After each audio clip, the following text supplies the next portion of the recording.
These are the times and we're the people. If not now, when? If not you, who? It's almost as if we have pushed ourselves collectively to the very edge of who we believe we are. And now, to survive what we've created, we must come full circle and complete the spiritual revolution and evolution from within to meet the challenge that we create in our outer world. We've tipped. The crises are mounting faster and faster, and so are the connections. This group of leaders connecting at the time when the whole planetary system has to connect at a higher order is an evolutionary event. There's a field that is developed that is not encumbered by distance or time or space.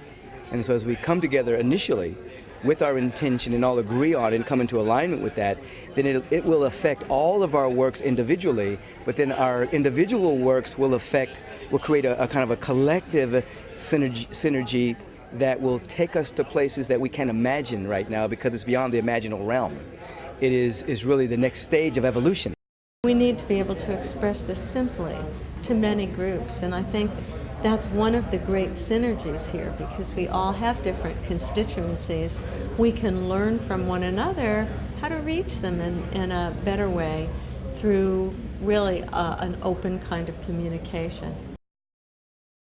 This is a time when we can be more compassionate, that this is a spiritual age that is unfolding, that the Homo spiritualis, the human who is now reaching their spiritual dimension, past the early religious, past the early tribal, past the heavy ideological, to a consciousness that says we can embrace each other and be one with each other.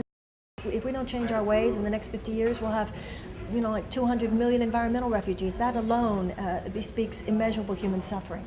So enough people, there's a critical mass of people who realize that the probability vector is unsustainable and dangerous to the survival of the human race. So we're now moving into the possibility vector, where we're going deep into our hearts, deep into our souls, deep into our conviction, deep into our dedication, our devotion, in taking life more seriously, trying to live more meaningful lives, whatever that means for any of us. What is clear is everybody has agreed we are in a state of crisis which has been brewing for a long time, and we need to do something now about it. Now is the time. Now is the call. We have a power as a group and a huge network, a huge sphere of influence that we can use to good effect. There's this time interval, and it says we're really pushed right now to make some very important changes in the world almost immediately, because the changes are upon us faster than people want to even acknowledge.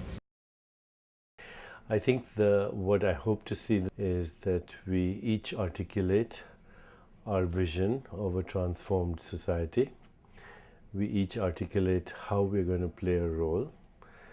Then we take that collective data, put out that collective dream, put out our collective intent and our commitment to participation, and then recruit the resources and energies and the consciousness of all in the world who are on that frequency, and we do it through the help of media.